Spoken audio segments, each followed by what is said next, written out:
If democracy favors liberalism, then meritocracy is the rule of those with merit. But who among us has merit or value?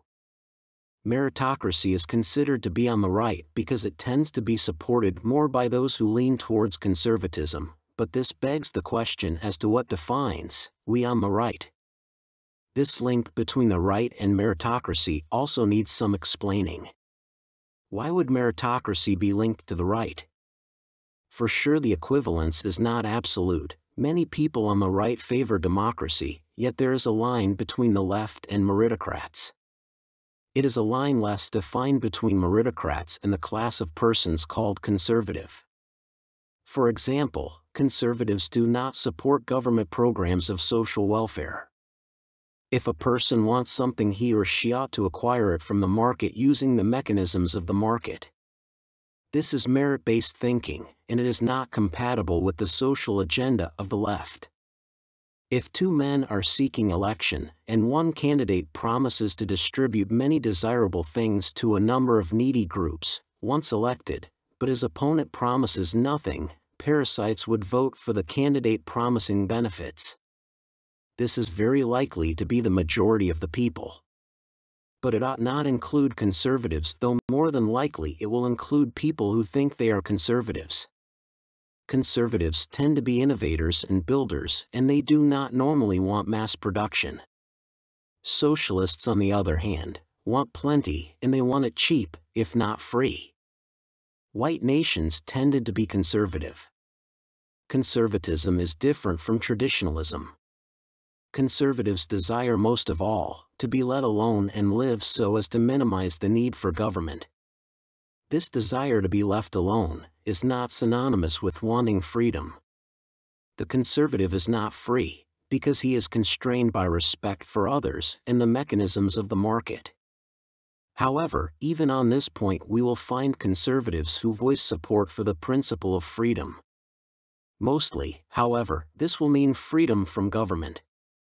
If democracy favors liberalism, then meritocracy is the rule of those who oppose the idea of a social collective. The difference goes back to the left being parasitic and being attracted to free stuff. There is a line here, even though modern conservatives do not always respect the division. To get elected, liberals promise a cornucopia of free things. This passion for giving away what belongs to someone else has infected modern conservatism. If socialism is anything, it is about equality in the sense of giving to those with little a share of what belongs to those with a lot. At one time, freedom was thought best represented by a panoply of physical goods. This duplication of physical assets was the way liberals first thought about equality. It remained a communist vision of equality for many years. But starting people out on an equal footing was not enough for socialists. Liberals have moved to an even more corrosive idea called equity. It is not enough to give everyone an even break, they now expect us to end up in the same place. Therefore, if anyone sees another person with more than they have or with something they do not have, they know there is an injustice and the one with too much is privileged. The brute fact of not having the same amount of property as the other person is evidence of systemic discrimination, and when the disparities can be tied to race, it is proof of racism. The assumption liberals make is that all humans are the same. If there are differences in outcomes, they are artificially produced. If we start off unequally, then the system is biased. This argument of liberals is biased against the most productive and organized. The only ones who benefit from liberal philosophy are the least valuable members of society, the parasites. Parasites ought to have no voice and would not, were it not for the numbers of disgruntled persons all looking for one sort of free handout or another. But once one person gets something for nothing, it attracts a lot of other people wanting the same. But the problem we are in is that we see only two alternatives. Societies tend to be conservative or socialists, and both have their own class of freeloaders. In the West, the freeloaders tend to be the private landowner. They want more and more of the nation's wealth centralized in their hands.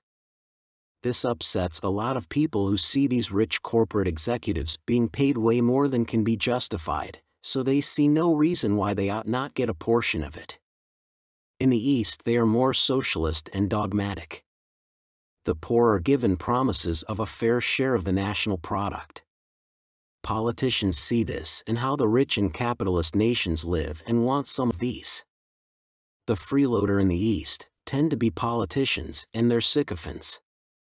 It is not just a matter of whether anyone ought to receive benefits for being alive or occupying a position, there is the issue of whether anyone ought to get a benefit because others do. Ought one be able to rob a store because others robbed it first?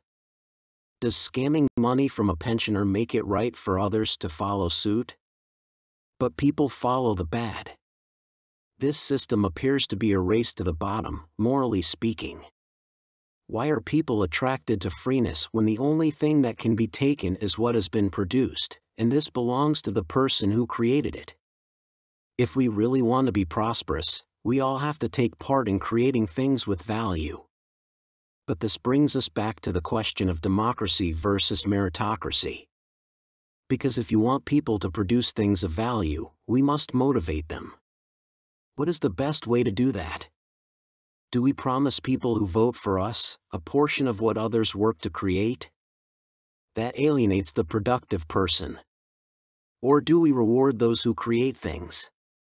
Do we reward those who are productive with authority over what they have caused to come about as is talked about in Scripture? It's not that complicated.